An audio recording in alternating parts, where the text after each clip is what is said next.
The House will come to order.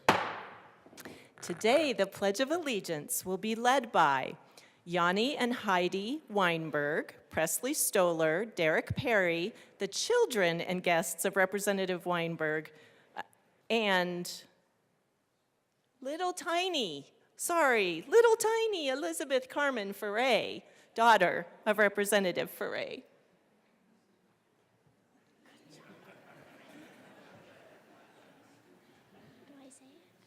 Please join us. Please join us in the Pledge of Allegiance.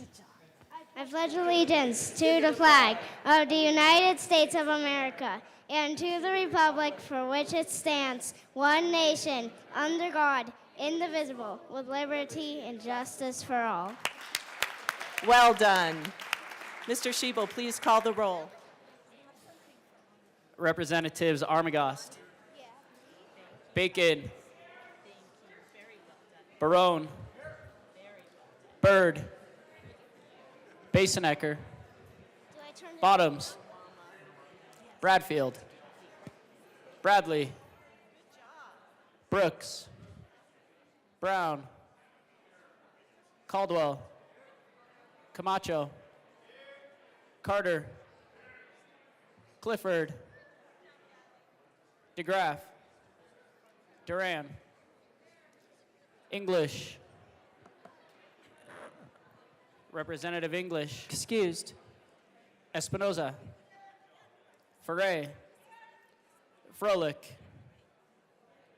Garcia, Garcia Sander, Gilchrist, Gonzalez, Hamrick, Representative Hamrick. Oh, she's in the very back. Excused. Hartsook, Jackson, Johnson, Joseph,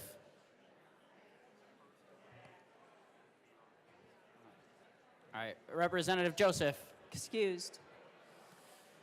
Kelty, Leader, Lindsay, Linstead, Luck, Lukens, Mabry, Marshall, Martinez, Morrow, McCormick, Pascal, Representative Pascal, Excused. Phillips, Puglisi, Richardson, Ricks, Representative Ricks, Excused. Routenell, Representative Routenell, I don't know if we're starting on thirds first or not. So. Oh yeah, that's right. Rep Routenell, Excused.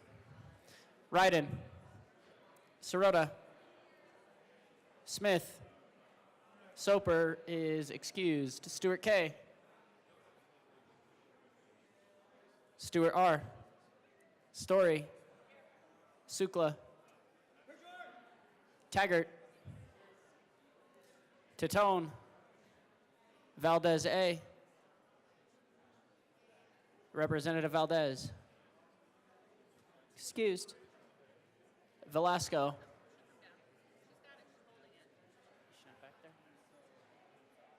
Representative Velasco. Weinberg. Wilford. Winter. Oh, right in front of me. Woodrow. Woog. Hey. Zokai. And Madam Speaker. Here.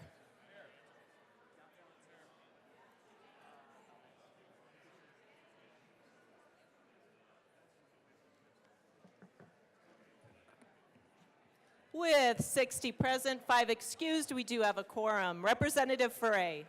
Thank you, Madam Speaker. I move the Journal of Tuesday, February 25th, 2025 be approved as corrected by the Chief Clerk. Members, you have heard the motion that the journal be approved as corrected by the chief clerk. All those in favor say aye. Aye. All those opposed, no. The ayes have it. The motion is adopted. Members, we are proceeding to business. I will invite you to take your seats.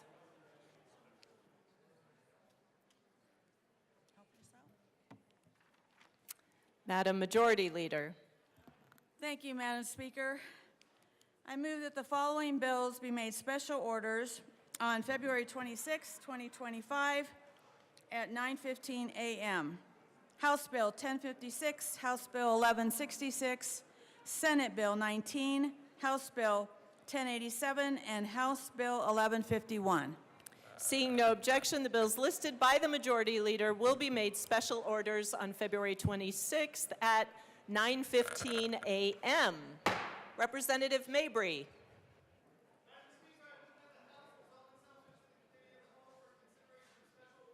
Members, you have heard the motion. Seeing no objection, Representative Mabry will take the chair.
The committee will come to order. With your unanimous consent, the bills will be read by title unless there is a request to have a bill read at length. Committee reports are printed and in your bill folders. Floor amendments will be shown on screens, on the screen and on your iPads, and bills will be laid over upon a motion of the majority leader. The court rule is relaxed. Mr. Shebo, please read the title to House Bill 1056. House And Bill members, 10 it's already loud in here if we could keep it down. House Bill 1056 by Representatives Lukens and Bacon, also Senators Roberts and Hendrickson, concerning local government permitting of wireless telecommunications facilities. Representative Lukens. Thank you, Mr. Chair. I move House Bill 1056 in the Transportation, Housing, Local Government Committee report. To the committee report. Thank you, Mr. Chair. In committee, we had to bring clarification to the shot clocks. So we moved the shot clocks to be 90 days for the small cell location, and then we moved the cell tower location and co-location to 120 days. We also added further clarification to outline specific processes for determining whether an application is complete, as well as expanding building, electrical, fire, and other safety requirements on companies, and preserve ability of localities to act promptly on all types of broadband permitting. And I believe that we are going to request an amendment to the committee report in just a moment. Representative Richardson. To the committee report. Thank you, Mr. Chair. I move L022 to the committee report and ask that it be properly displayed. That is properly displayed. To the amendment, Representative Alrighty. Richardson. Thank you very much. This is a relatively simple amendment. The original language in the bill left a lot of,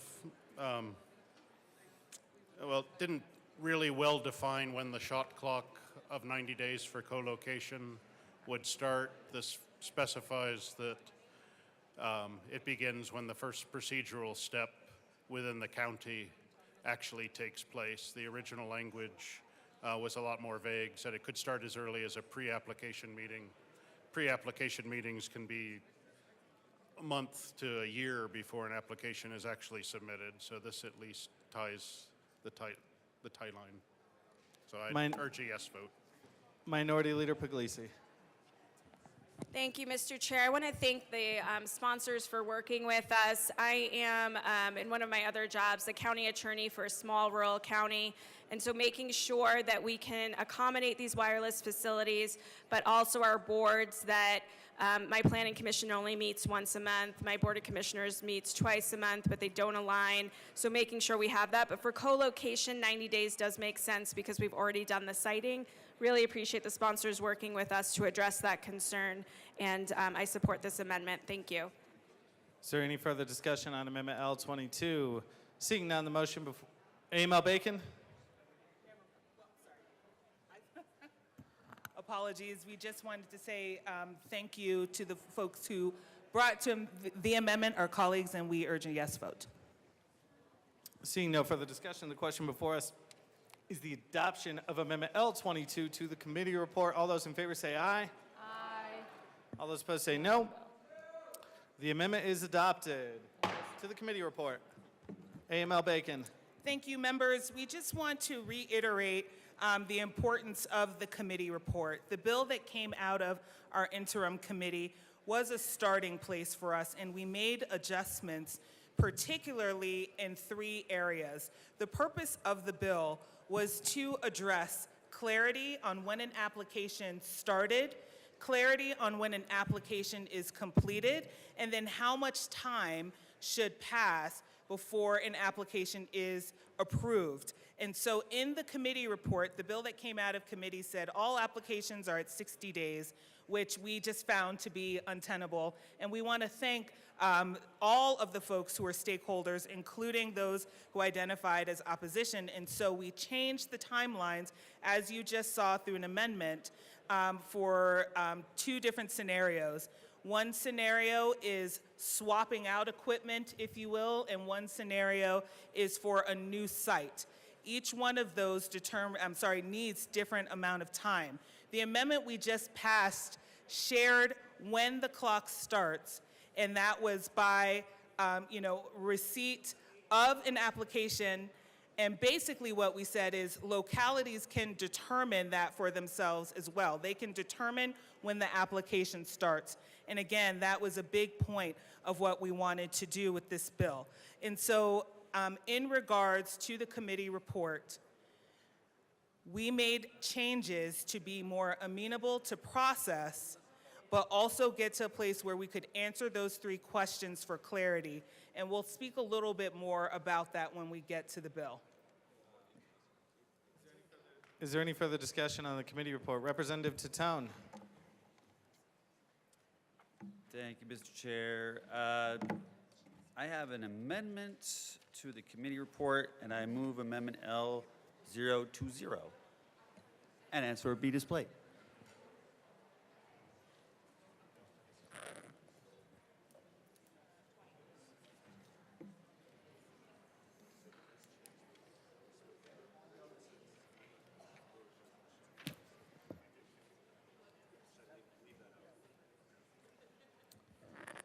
That amendment is properly displayed. To the amendment, Representative Tatone. Thank you, Mr. Chair. So I was trying to figure out a way to have the municipalities agree a little bit more to this bill because they have been having a really hard time. And when I look at the actual reason for the interim committee to begin with, the interim committee is supposed to focus on the areas where there are gaps in coverage or insufficient data throughput to make sure that the people who are there can actually get served. I think that that's really the key point here. If we're going to have an interim committee that's supposed to do the job of filling the gaps in coverage, then why is the bill, as it's currently written, just going to allow any permit for whatever purpose they want? And that's what this amendment will do. It'll do 2 different things. The first part is for if there's a gap that you can identify and show that will take the precedent, or if you can identify and demonstrate that there are insufficient data throughput for the customers that are there, that would also apply. So this really fulfills the mission of what the committee that put this bill out actually will do. This will fill the gaps that are not there and will fill the throughput and will prioritize that and not just prioritize any kind of permit for anything that they want.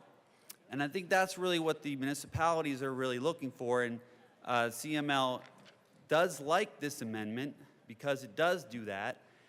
And I would ask your support on this amendment, and I will just point out that it's going to be said that this violates federal law. I mean, I have talked to attorneys who do this stuff for a living, and they do not have any problem with this amendment. They do not see any issue with this violating any federal law.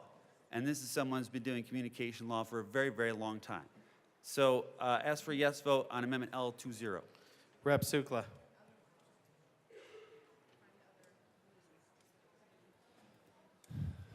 Good morning, Mr. Chair. I'm here in support of this amendment. It's a good amendment. It's stating that there needs to be a need before it goes into effect, and I think that's good governance, and I wish that we would support yes on this amendment. Thank you. Any further discussion? Rep. Lukens.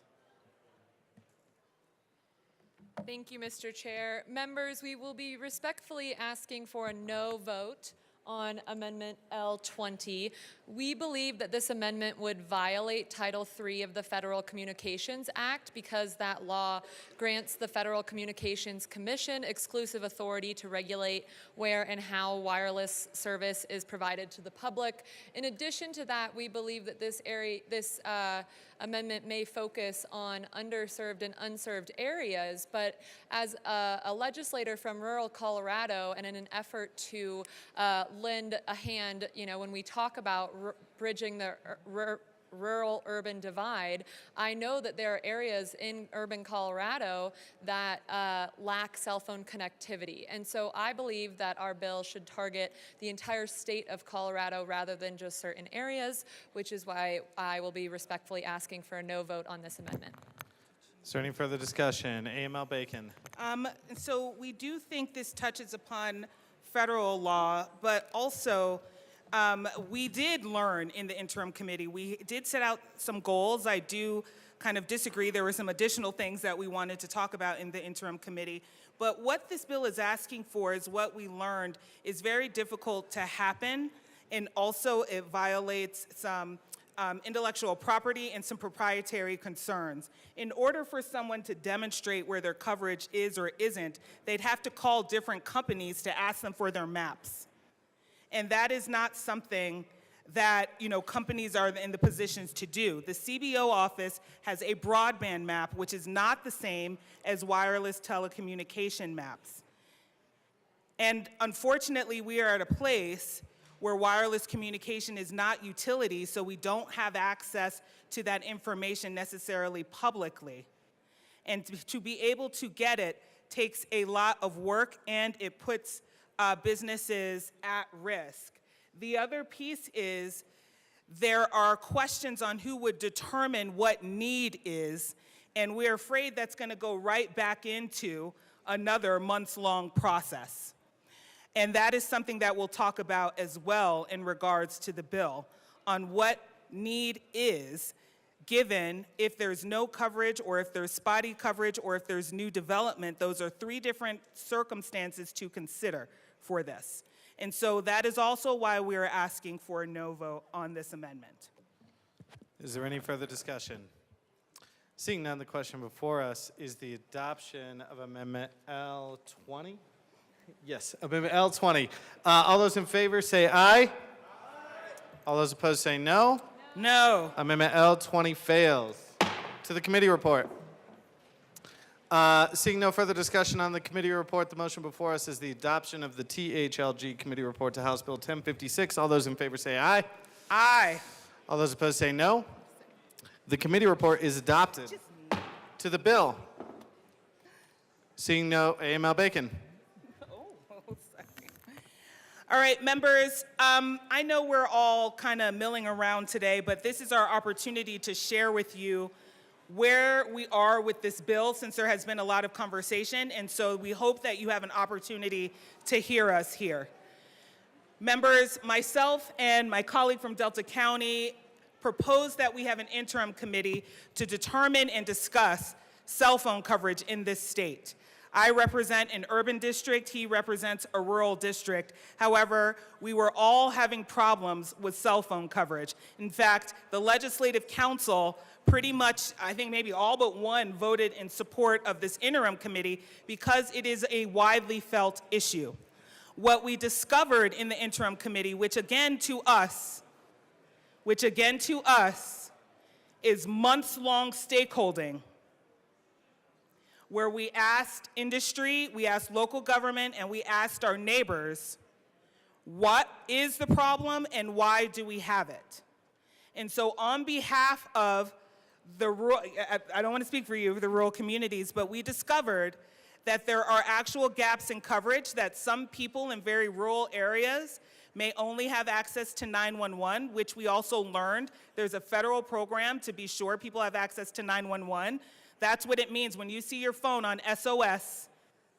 That is FirstNet. That means if there's no coverage in the area, everybody will pitch in so you can make an emergency call. But there's some farmers, some folks on the Eastern Plains that have to carry two different phones for two different type of service. See, I've listened to Urban Rural. Anybody listen to me? High five. All right. Okay, thank you. Right?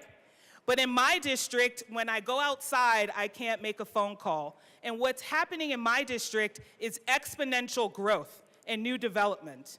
Interestingly, cell phone and wireless coverage are not utility. They are not electricity. They are not water.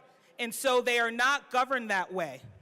And so when communities grow, providers need to also submit applications.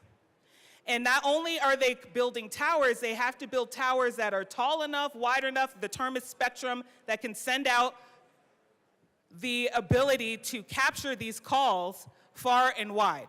And so what we learned is, given the growth, we need more capacity. That is why we see applications around co-location and siting. But what we also found across the state is we have to deal with not only 64 counties, but all the municipalities in between. And our state is falling behind, even though we are our biggest growing state in the country, and we have parts of the state that desperately needs connection. We are falling behind with the clarity of how to operate. And so our bill sought to answer, again, when does an application start? When is an application complete, and how much time? Now, members, for all of us that are listening, we know that municipalities have different timelines for different permits. It is not 150 days for every permit known to man. And so different topics deserve different amount of time. The federal guidelines, not laws, are 150 days. We shortened it by 30 days. So we're talking about a difference between 4 and 5 months to when a cell phone tower could be built, which means 4 to 5 months on when people will have access to a cell phone. And let's be honest, how many of you, if you lost your cell phone, would not be able to call your mother? Exactly. I mean, if our moms have the landlines from the 90s and 80s, we might know that number. But the point is, cell phone usage is critical now in the year 2025, and that is why we are giving it urgency. We need clarity on when and how these applications begin, end, and are processed. And so when we hear from local governments saying, we need 30 days to do this and that, this bill has also provided ways to recover those 30 days, but all our bill does is ask for the clarity of why you need it. So by mutual agreement, by reasonableness, you can find, a local government can find those additional 30 days. And so members, we want to say for 8 months, we have been working and asking folks to come to the table. In this building, there are 100 of us, but we work with partners and stakeholders. We have identified a problem, and we asked everybody to pitch in for a solution. It is not helpful if the answer is simply no. And so from these sponsors, we have offered as much as we can, again, to get to that expediency and to get to that urgency.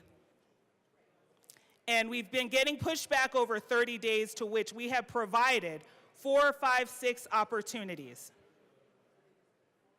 And so we are going to ask to be in support of this bill to acknowledge what wireless service means to our communities and that it deserves attention because of how important it is. And I'll stop there.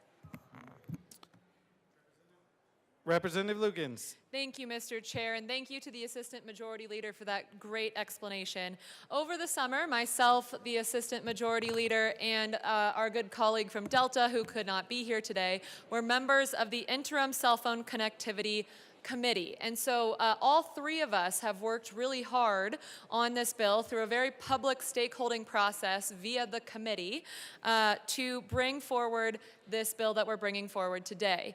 Any of you who have talked on the phone with me during the interim knows that I start every phone conversation by saying I'm driving across my 4 districts my 4 counties in my district, and I'll say I'll likely lose cell phone connectivity because it happens on most of the phone calls that I make.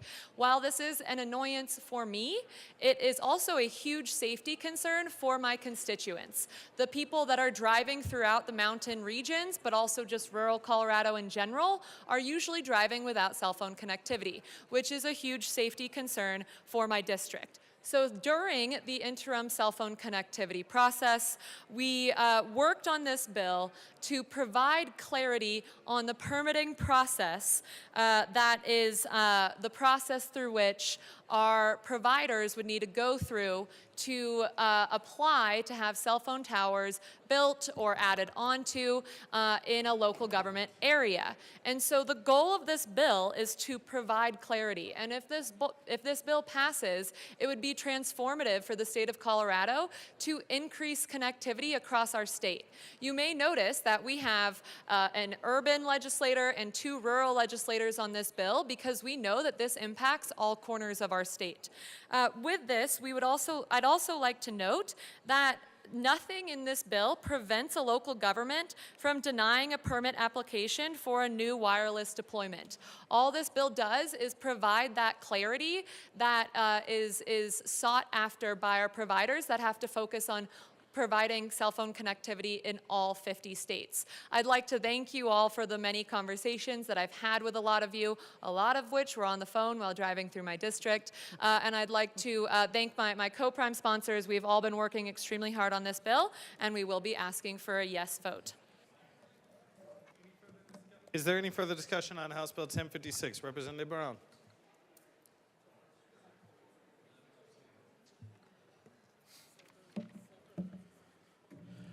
Thank you, Mr. Chair. Good morning, colleagues.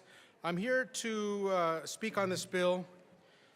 There are many concerns from my local governments, especially since I come from local government, and I received a letter from the Denver Metro Mayor's Caucus that I totally agree with, knowing how local government works, how I've worked local government. And I'd like to read this letter here real quick. It says, "Dear members of the Colorado General Assembly, as local elected leaders across Denver metropolitan region, we are writing to convey our position of opposition on HB 1056. The 38 metro mayors represent the 77 county region with around 3 million residents of Colorado, which is more than half of the population of the state. Like you, we are concerned about the gaps in wireless telecommunication connectivity across the state. However, we are opposed to this bill because we believe that the components of HB 1056 will place an undue burden on local communities to provide expedited service to existing telecommunications corporations. There is not one city, town, or community in Colorado that would benefit from this bill. And as mayors, we see the impacts firsthand. HB 1056 will not improve wireless communication connectivity and will exacerbate the administrative burden on local officials. Concerns with the bill include the bill establishes top-down permitting standards, which are in direct conflict with local control across the state of Colorado. The bill establishes a shot clock, which is more restrictive than existing state and federal law and would create challenges for local governments. Smaller communities will have fewer staff members, are especially impacted by the shorter permitting window. For changing out of equipment, local governments will be prohibited from requiring any permits whatsoever, which means these companies may close lanes of traffic on arterial streets during rush hour with no local oversight. If a city cannot meet the deadline, the deemed granted language goes into effect, and the city has no control of what the facility looks like or the impacts of its right-of-way. There is no guarantee in this bill that the new shot clock and deemed granted remedies will be used in any areas where gaps in coverage exist. The industry will be free to use the new rules to keep upgrading in areas they have chosen to serve in the past and continue to avoid serving the more costly areas of our state. The goal in Colorado is to increase wireless connectivity, especially in rural communities across the state, and the bill instead burdens local governments. This bill will only provide preferential treatment to existing telecommunication corporations. So, in short, I agree 100% with what these Denver Metro Mayor's concerns are. In my city of Fort Lupton, we are not fully staffed to the capability to be able to see a permit in 120 days, especially because we have other issues going on in our city, like development, housing development, commerce permitting, other permits. This will require our short staff in the city of Fort Lupton to move this permit ahead of the line in front of others, just to abide by the shot clock. And in some occasions, I know we have the permission to be able to deny a permit because we don't have enough time, but then in turn, that will probably bring up a lawsuit because there is no viable reason why we denied the permit. Besides the fact that we are understaffed, we couldn't move the permitting process ahead of the line. So that brings up another issue. I urge a no vote on this bill. Thank you. Rep. Sukla. Thank you, Mr. Chair. So I want to bring the perspective as a previous county commissioner and what's going on with this bill. What this bill does is county commissioners, you do multiple different decisions. So you do developments, land use, all different types of land use.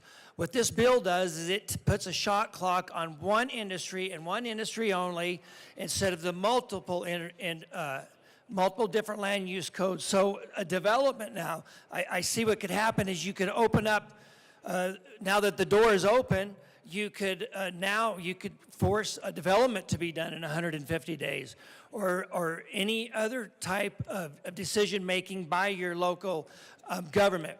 What was not said about this bill is when we were in the committee and it was brought up that through the Biden infrastructure program, there's billions of dollars out there for infrastructure. So we are on a time clock to get those billions of dollars and get as many cell towers, in my opinion, as possible built because that money's hanging out there. And I don't feel like that's the right way to do things. Another thing is come July 7th, Starlink is going to have the satellite, they're going to light that up, and all of these spots that we are having problems with reception is going to be taken care of.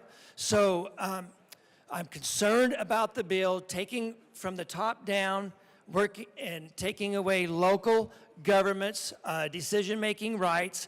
The good thing about the bill, it's going to open up the door so that all decisions made by government, developments and everything, we can put a shot clock on them and get them passed in 150 days. Thank you. Amel Bacon.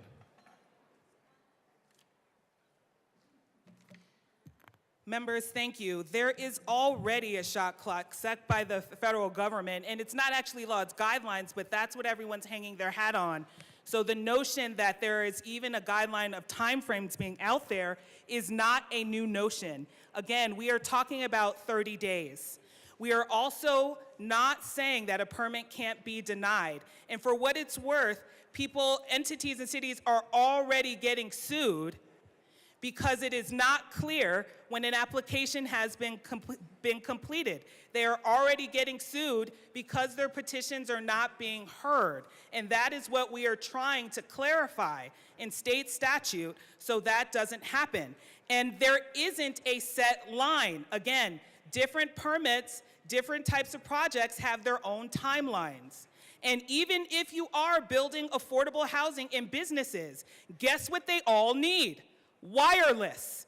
And so when we ask them, when you're doing affordable housing or you're planning for new development, do you also bring in wireless, permitting at the same time? Because it seems expedient. Because what's happening is they're building projects with 100 or multiple rooftops, and then the next thing you know, we all get emails on why does my cell phone not work here? And so in regards to the timeline, there is already something that folks are abiding by. We pushed it down for 30 days for clarity, but if you need that additional 30 days, all we're saying is you can toll that application if you are clear as to why. So in essence, we are not fully changing the timeline to which local governments have already been able to operate for the last 10 years. Lastly, I want to go back to this. This bill does not mandate that a permit is issued. Again, it is providing that clarity to mitigate lawsuits for the lack of it. And at this point, we understand this is Colorado and local control, but the reason why we are bringing the state is because it is in the state's interest to figure out how to manage this industry that is beginning to act like utility, that we cannot have neighbors from urban to rural who do not know why their cell phone doesn't work or is taking an additional couple of months in an unclear manner to get them that service. Lastly, we are not the only state to put deemed approved in regards to statute, which is the starting point. 16 other states have done that because they have the same problem. And so what we are saying here is that it is in the state's interest that we provide this clarity in dealing with hundreds of municipalities and counties, because in between these two levels of government, whether it's local and the state, are our neighbors who need their cell phones. Our neighbors need their cell phones. There is no housing project at this point in 2025 where you don't talk about communications. We did hear from constituents. We had people come from a metro district who had no idea who to call so that their area could get a tower. That is the current state of things. And so as you will hear, we came up with 3 bills in this committee. This is the one to deal with clarity, to provide our neighbors with a clear sense of expectations of when and how they will get cell service. And it is in the state's interest to work with this industry because of how vitally important it is to all of us. And so we do not take it lightly to put a stake in the ground at the state level over local government, but to the extent possible, we did not mandate they take these permits. We did not tell them where it has to be. All we said is, this is when it starts. And we didn't even do that. We said, you determine when it starts, but be clear on that. And this is when it should end. And if you need more time, be clear, because people are waiting to make calls. Rep. Lukens. Thank you, Mr. Chair. In addition to what AML Bacon has said, in the committee, we asked, why do we have lack of cell phone connectivity in Colorado? Of course, we have a number of natural barriers that other states don't have, like mountains and canyons. But in addition to that, we learned that there are barriers that are difficult for our local governments. And so the first 2 bills that came out of the committee support our local governments. This third bill was a request from folks that are investing in the entire country when it comes to cell phone connectivity. And the request was, please provide clarity in Colorado so that we know what is expected of us when we are deciding which states to invest in. And so we want, well, I don't know what you all want. I want investment to come to Colorado so that we can increase cell phone connectivity in our state, which is exactly why we're asking for a yes vote on House Bill 1056. Representative Luck. Thank you, Mr. Chair. I apologize for being in another conversation when this amendment came forward, and I've been reading it while trying to listen to you guys. So forgive me if this has already been shared. Just seeking to understand. A couple of things. So it's my understanding that as it is right now, local governments receive a variety of different permits. No, it's okay. For those watching, there's just a little bit of a back and forth conversation going on via paper. I'm reminded of 6th grade when I taught. In any case, so my question is, local governments right now have a variety of permits that they have to approve. Everything from utilities to cell phone towers to housing to a whole host of things. All of those have unique timeframes by which they have to be approved. This is saying we prioritize communications above maybe some of the other things that are in existence, such that what might be a permitting requirement of 120 days for housing, we think that that's too late, so we're going to push it up to 90. I'm not saying these are specific, but to the degree that we prioritize this and say you need to look at this in a quicker way than you do. So this is a 2-part question. Okay. All right. So should I just leave it at the one first and then come and ask the second part? Do both. Okay. So here, my first question is that a fair understanding such that you're moving up in the queue the time frame by which this has to be responded vis-a-vis other things and saying we prioritize this more than that? The second part of that is, in so doing, does that mean that these applications actually get to cut in line? So if somebody has put forth a permit application for a housing area, right, a house, and just one house, and they've already done that, and then this application comes in and it's fully complete, does the county have to take that one up because it has only 90 days to be completed and postpone this other one that came in 4 days earlier because it has additional time to be completed? Like, is it determining the order in which to do it, or do they look at those based off of when they actually came into the queue? AML Bacon. Thank you, Rep, for the question. We want to provide some clarity here. We're not prioritizing anything. We are just setting a timeline for which this permit should be complete as related to the federal guidelines that are already on the books around 150 days. And so we are saying, instead of 150 days, we want it to be 120 days. But that doesn't, it only jumps in front of the line if the local government wants it to.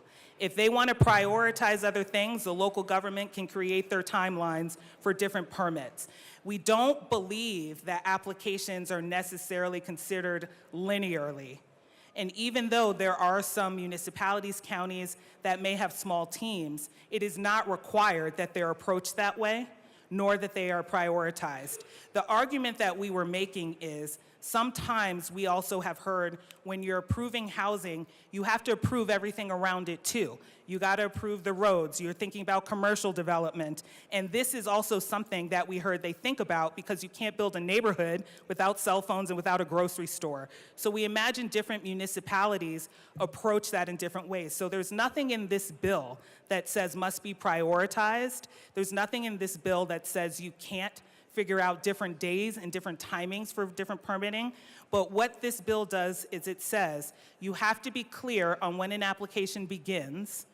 When an application is complete, you've got 30 days to let the applicant know, and that you have generally 120 days unless there is a mutually agreed upon stoppage, a tolling, or if you need more time. So this bill is mostly about clarity. And so we are getting that pushback. But again, it does not require any priorities. And even so, we are not moving this from 6 months to 1 month. We're moving it from 5 to 4. And we did not also hear what's so critically important that's happening in 30 days, that there isn't a reasonable way to toll the application that it couldn't be overcome. And we didn't want to be prescriptive, particularly for that point, if that helps.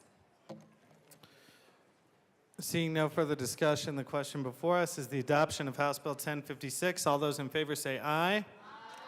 All those opposed say no. The bill passes. Mr. Schiebel, please read the title to House Bill 1166. House Bill 1166 by Representatives Ferre and Weinberg, also Senators Kipp and Cutter, concerning reducing food waste. Representative Weinberg. Thank you, Mr. Chairman. I move HB 25-1166. To the bill. Thank you, everybody. I appreciate everyone's attention on this one. This is another step that we're taking to combat wasted food in the state of Colorado. This bill aims to reduce food waste in Colorado by requiring the Department of Public Health and Environment to provide annual training and develop guidance on food waste reduction, encouraging grocery stores to use clearer labeling practices, and extending liability protections for food donations to faith-based organizations as well as individuals. This is a great bill. I want to compliment my co-prime, Rep. Ferre, who's literally 90% of the work on this bill. Truly honored and proud to be working with her on food waste in this state, and I urge you, I vote. Representative Ferre and Thank you. special guest. Thank you, and thank you to my special guest, who's also munching on some food as we talk about food waste. But I really think it's important that we try to get food to the people that need it most, and this is an effort to encourage and educate our business community to other methods of donation and food waste reduction. So this is a no fiscal note, no mandate. This is strictly to educate and empower our communities to help reduce food waste and get foods into the families that need it most. So thank you. I urge an aye vote. Is there any further discussion on House Bill 1166?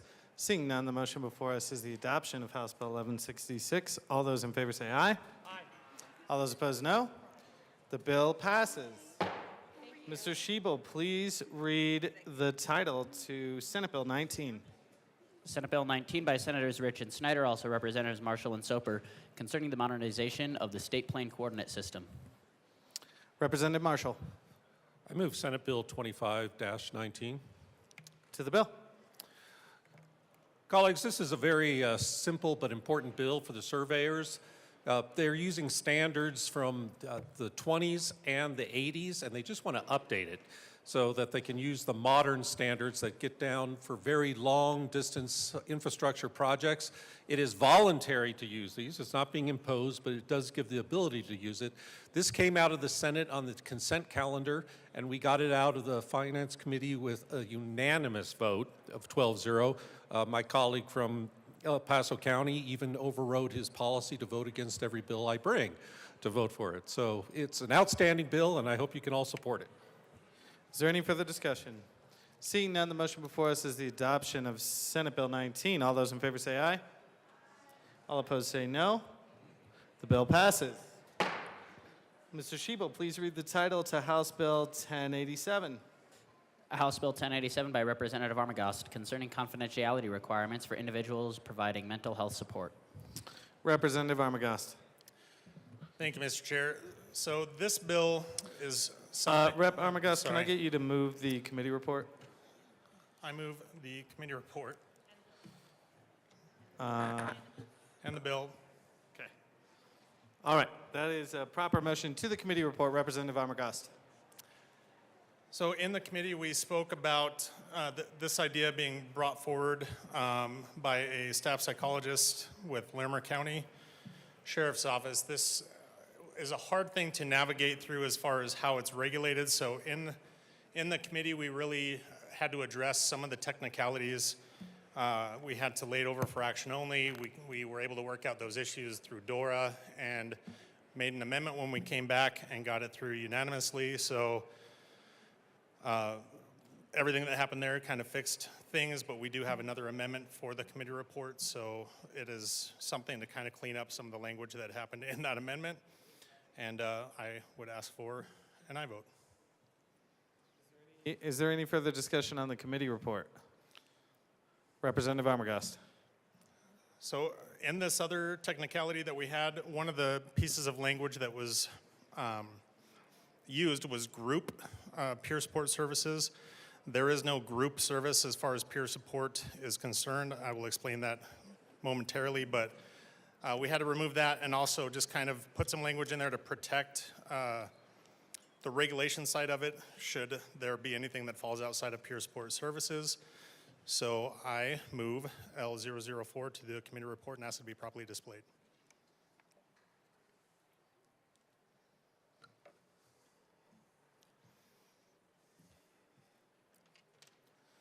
All right, that is a proper motion. The amendment is properly displayed to the amendment.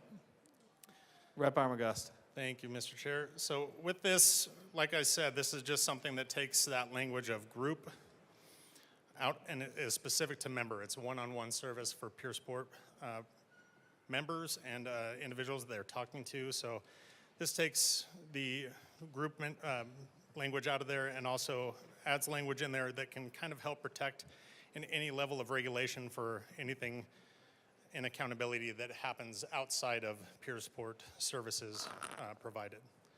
Is there any further discussion on Amendment L4 to the committee report? Seeing none, the motion before us is the adoption of Amendment L4 to the Health and Human Services Committee report. All those in favor say aye. Aye. All those opposed say no. Amendment L4 is adopted. To the committee report. Seeing no further discussion on the committee report, the motion before us is the adoption of the Health and Human Services Committee report. All those in favor say aye. Aye. All those opposed say no. The committee report is adopted. To the bill. Representative Armagost. Thank you, Mr. Chair. So, like I said, this was brought to my attention by a staff psychologist with Larimer County Sheriff's Office. I worked very closely when I was a deputy with peer support, and for those that are unfamiliar, first responders especially have what's called peer support. So if somebody is involved in an incident and they need somebody to talk to decompress or anything like that, they have colleagues that they work with that are certified in the peer support program, basically a 40-hour certification. And it's somebody that they have training and everything to be a good listener, to kind of help walk somebody through an incident. If somebody's going through a hard time, divorce, death of a close or a loved one, things like that. Peer support members are there for that reason. And this is something that helps people in the first responder career field to be able to have somebody to talk to should they need somebody to talk to, should they need something outside of going and getting mental health provider or a psychologist or anything like that. It's somebody that they are close to, that they can talk to and have confidence in. The issue with the current statute is peer support members are not covered under the confidentiality that a mental health provider is covered under. So should you share information with somebody in the peer support team, they would not be obligated under statute to hold that as confidential. They're not protected. So this would remove that and put them in the statute with mental health providers, where they would have that same patient-provider kind of confidentiality and be protected under it. So this will make first responders more apt, more willing to reach out to their peer support team members, to talk to them rather than holding certain things in and otherwise exacerbating issues that can lead to further mental health issues. So this is something that helps our first responders in getting them that listening ear that they need when they need it, and they can do it in confidence knowing that they won't have that information shared. So I would encourage a yes vote. Representative Byrd. Thank you, Mr. Chair, and just a lot of gratitude to my co-prime sponsor on this bill for all the work that he's done. I am thrilled to join him because the policy of protecting the whole process of peer support, it's important because it works.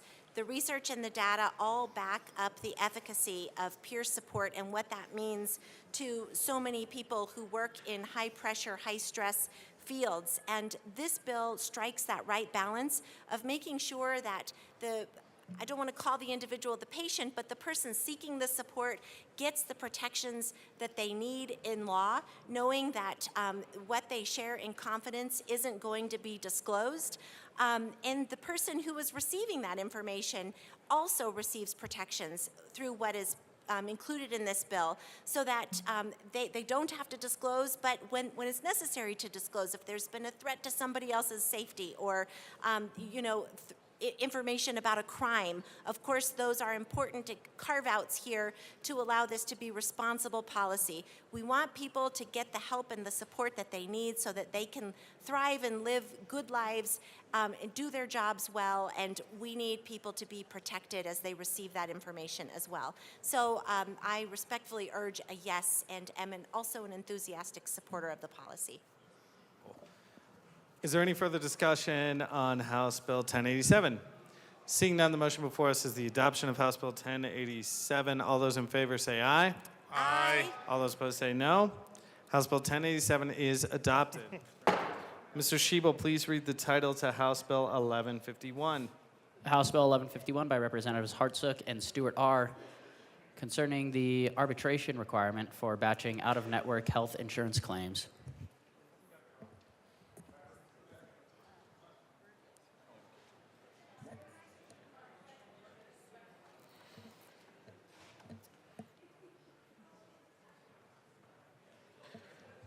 Representative Hartsook.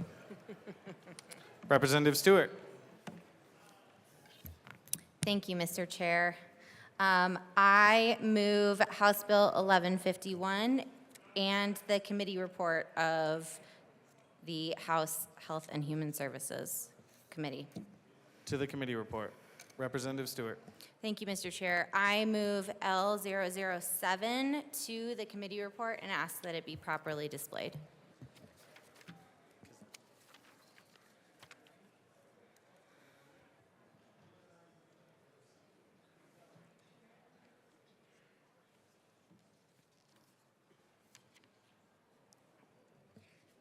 That's a proper motion that is properly displayed. To the amendment.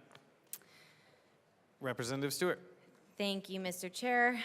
This amendment simply removes some language from the committee report that would have driven a fiscal note, and I ask for an aye vote. Is there any further discussion on Amendment L7 to the committee report? Seeing none, the motion before us is the adoption of Amendment L7 to the Health and Human Services Committee report. All those in favor say aye. Aye. All those opposed say no. Amendment L7 passes. To the committee report.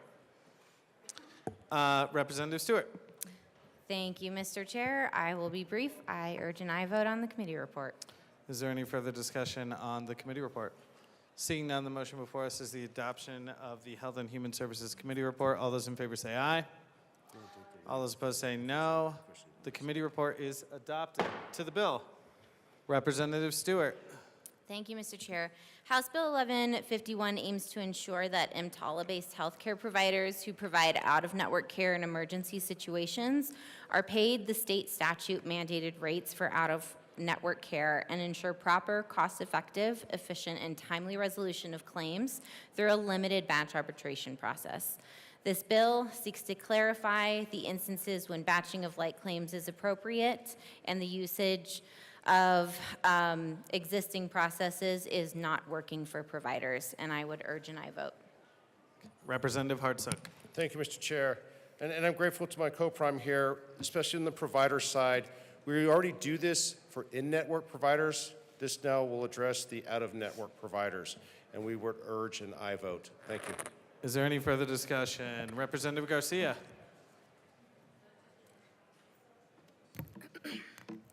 Members, I stand in opposition to this bill. I stand in opposition to this bill because the opponents on both the provider side and on the consumer side believe that this bill is actually more harmful and will increase costs to services that are necessary for patients. In 2019, this legislative body passed the original surprise billing statute, and what this bill does is it puts that at risk. While this bill is amended to only allow for emergency services, that includes every specialist and provider that touches the patient in emergency department and operating rooms. That means anesthesiologists, pathologists, radiologists, surgeons, and the list goes on. It does not only apply to emergency doctors. The opponents of this bill have all agreed to work together, come together this summer, and come up with a better solution that will not result in consumers and patients paying more. This bill will not save patients money. This bill will only allow for specialists to charge more, and I strongly, strongly urge a no vote. Thank you. Is there any further discussion? Representative Bradley. Thank you, Mr. Chair. I stand and rise in support of this bill. Providers are losing so much money to practice in the state of Colorado. We are actually losing specialty providers by the masses.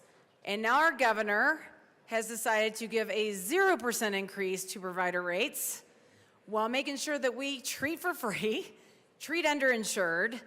It's preposterous. If we can save providers money by batching claims, and we had a ton of doctors come and talk about this, if they submit a claim, it's usually $430 per review, which exceeds the amount of what they're getting paid in the first place. So I stand in support of this bill. We can't continue to punish providers in this state. If there are options for them to be able to batch claims and save money, then we should support our providers. We are losing specialty providers by the masses. We already do this for in-network. My clinic does this for in-network. It cuts down on administration fees so that, hey, I can actually work with my patients and not have to sit there and do paperwork and actually spend time with my patients.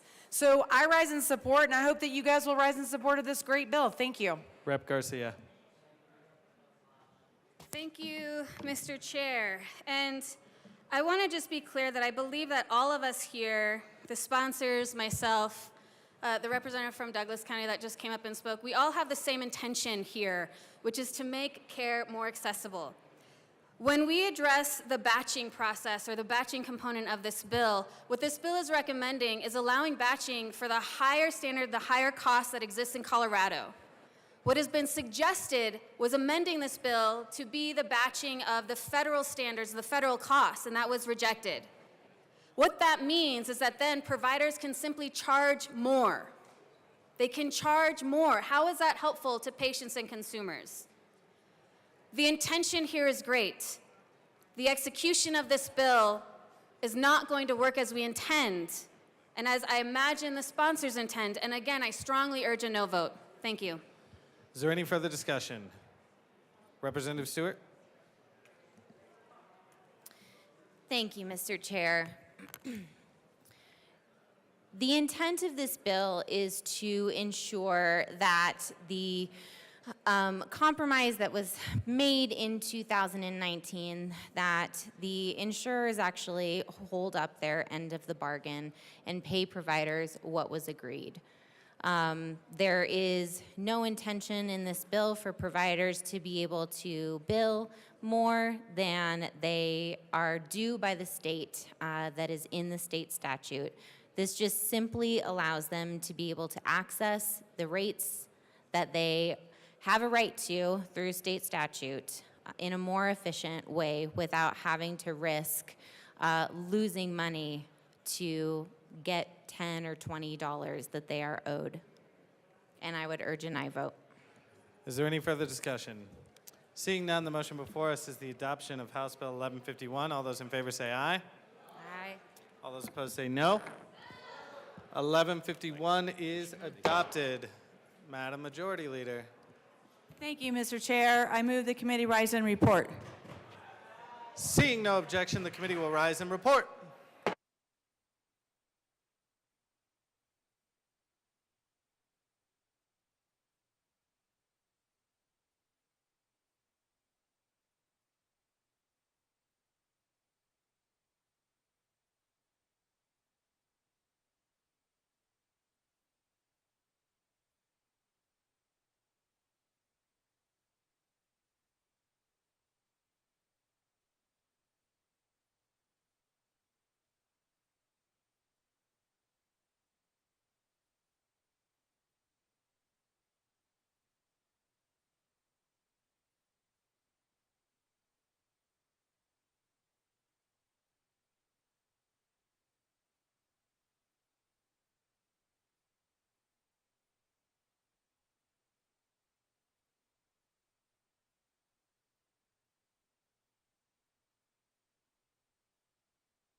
The House will come back to order.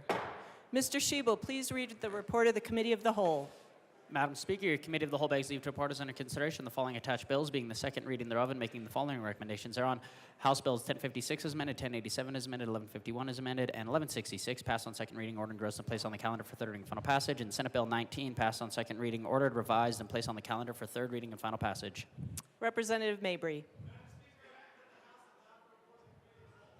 Members, you have heard the motion. We do have an amendment at the desk. Mr. Schiebel, please read the Titone Amendment to the Committee of the Whole report, House Bill 1056. Representative Titone moved to amend the report of the Committee of the Whole to reverse the action taken by the committee in not adopting the following Titone Amendment L20 to House Bill 1056 to show that said amendment passed and that House Bill 1056 is amended passed.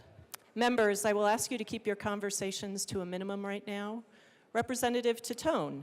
Thank you, Madam Speaker. I move the Tatone Amendment to the Committee of the Whole report. And to ask that it be properly displayed. And ask for it to be properly displayed. Thank you. It is displayed. Please Okay. proceed. Thank you, Madam Speaker. So this was the amendment that I offered on the floor, L20. This really honors what the work of the committee over the interim was supposed to do, to look at the gaps in coverage and the insufficient coverage that we want to fill. When we talk about broadband, and we've been talking about broadband for a long time, we always talk about where there isn't any broadband or where there's a lack of broadband and filling that first. So that's what that's what I'm trying to do here, is to say that if we're going to force the municipalities to have an expedient schedule on these permits, that we look at those gaps first. And I ask for an aye vote on this amendment. Representative Lukens. Thank you, Madam Speaker. We respectfully ask for a no vote on this amendment. We believe that this amendment would violate Title III of the Federal Communications Act because that law grants to the Federal Communications Commission exclusive authority to regulate where and how wireless service is provided to the public. We also believe that this amendment would violate sections 253A and 332C of the Communications Act, which places limits on state and local regulation of wireless siting. We respectfully ask for a no vote. Assistant Majority Leader Bacon. Thank you, members. Again, we're going to ask for a no vote for the reasons we stated earlier. First, in order to map or to determine where underserved areas would require businesses to share their intellectual property as well as proprietary information. We actually asked about this question in the interim committee twice, and that's what we learned. It would require all the providers to share where their towers are and their coverage, plus the amount of time it takes to do that, if that was possible, would far exceed the 30 days that this bill is asking for and moving to 150 to 120. Lastly, in asking about this, we asked, does the state map? And the best that we got was from the CBO office that maps broadband. It's not the same, but then to map it would take a 2 to 3 year, multiple $million-dollar project that would require multiple executive sessions for the industry to share their coverage. And so when neighbors and our constituents came to committee and they said, how come we don't have service? The first thing we all said in committee was to cities, who's keeping track of this? Who's mapping it? And they said they were not. So for this to be asked for this bill, I think it contrasts with the responses that we got. And I'm concerned about the language that it's brought up this way. So I do understand that cities and counties are trying to hold on to their local control. They are the ones who are best able to answer this, at least qualitatively, but they did not offer that they could in interim committee. So again, we're respectfully asking for a no for this amendment, as it would undo the timing purposes of the bill and would far exceed even 150 days to make that determination. Seeing no further discussion, the motion before us is the adoption of, the Tatone Amendment to the Committee of the Whole report. Mr. Schiebel, please open the machine and members proceed to vote.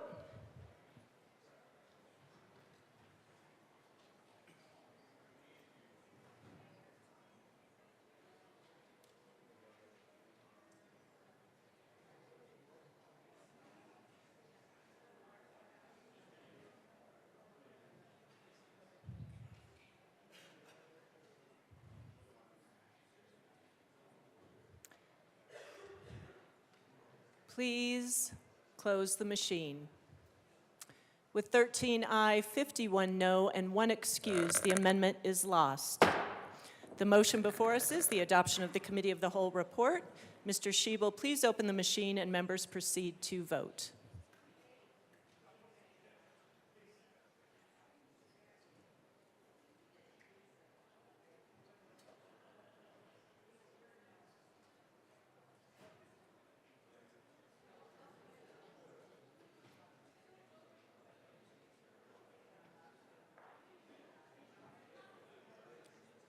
Representative Ricks. Please close the machine. With 43 aye, 21 no, and 1 excuse, the report of the Committee of the Whole is adopted. Madam Majority Leader. Madam Speaker, I move to lay over the balance of the calendar until Thursday, February 27th, 2025. The balance of the calendar will be laid over until tomorrow.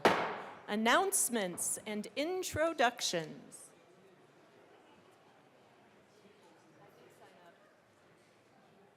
Representative Lukens. Thank you, Madam Speaker. The Education Committee will be meeting 15 minutes upon adjournment in room 107. We will be hearing 3 bills: House Bill 1221, House Bill 1210, and House Bill 1173. Thank you. Representative Mabry. Thank you, Madam Speaker. Members of Judiciary, we will be meeting today at 1:30 in our typical room 107. We will hear House Bills 1181, 1183, 1147, 1136, 1148, and 1067 is on the calendar, but we're moving it to next week. Thank you. Thank you. Representative Ricks. Thank you, Madam Chair. Members of the Business Affairs and Labor Committee, we will be meeting in room 112 upon adjournment, 10 minutes after adjournment, to hear 2 bills. One bill actually, House Bill 1205. See you there. Representative Hamrick. Thank you, Madam Speaker. Members, we have the Advocates for National Student Speech Language Hearing Association from CU Boulder. These are speech language students that will be speech language pathologists and audiologists in our schools, our hospitals, our clinics, and home services are right over there. Please welcome them.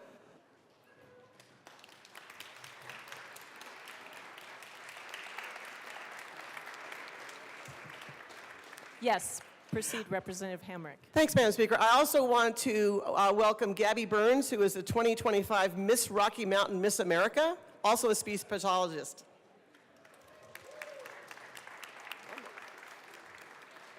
Please proceed. And one additional announcement, please do not dump your food and coffee grounds into sinks. Any sinks in this building, including the sink in the kitchen. We don't want our staff having to clean up after you, so be very neat. Thank you. Thank you, Representative Hamrick. Yes, go ahead. Representative Phillips and Representative Garcia-Sander. Thank you, Madam Chair. Thank you, Madam Chair. Do you want to go first? Oh, geez. We have some guests from the Colorado Speech, Language, and Hearing Association today. In addition to the students, the Colorado Speech, Language, Hearing Association, CSHA, is a professional association of speech language pathologists and audiologists who specialize in the prevention, diagnosis, and treatment of communication, swallowing, and hearing disorders. Thank you for being here today. As the sponsors of HB 1075 SLPA bill, we recognize the importance of ensuring everyone has access to speech services in Colorado. Thank you for your attention. Thank you. Representative Valdez.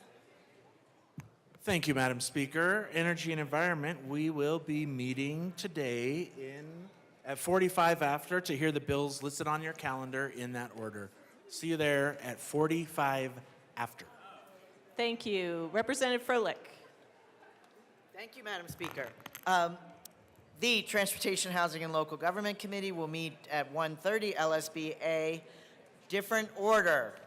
Number 1 will be 1196, then 1211, and then 1168. Thank you. Thank you. Representative Byrd. Thank you, Madam Speaker. Members, please join me in welcoming medical students from Kaiser Permanente.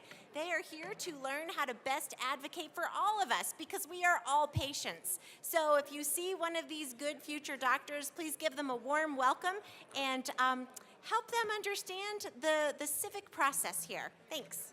Thank you. Representative Clifford. Thank you, Madam Speaker. Today, around 2:30, I will have Girl Scout Troop 66395 pandering around the building if you need Girl Scout cookies. Thank you. Oh, Representative Smith. Thank you, Madam Speaker. And today I would like to let everyone know that the Democratic women of Boulder County are visiting for the day, right up there. And we've got City Council member Tina Marquis in the house with them, as well as State Board of Ed board member Kathy Gebhardt. So, welcome all. Members, one more, really important one. AML Bacon and Representative Hartsook. No, but it's a mess. All right, family. Pay attention. You might get hit with some beads. There you go. We're not allowed to throw things. But we're just back here. No props in the well. This is my jewelry for today. Members, we are looking forward to our potluck on Friday. And Rep. Hartsook will do that every time just for some beads. One more time. One more time. Woo, there we go. Mardi Gras. That was a priceless picture. Priceless. Members, Mardi Gras is on Tuesday, and so every year we bring in a potluck.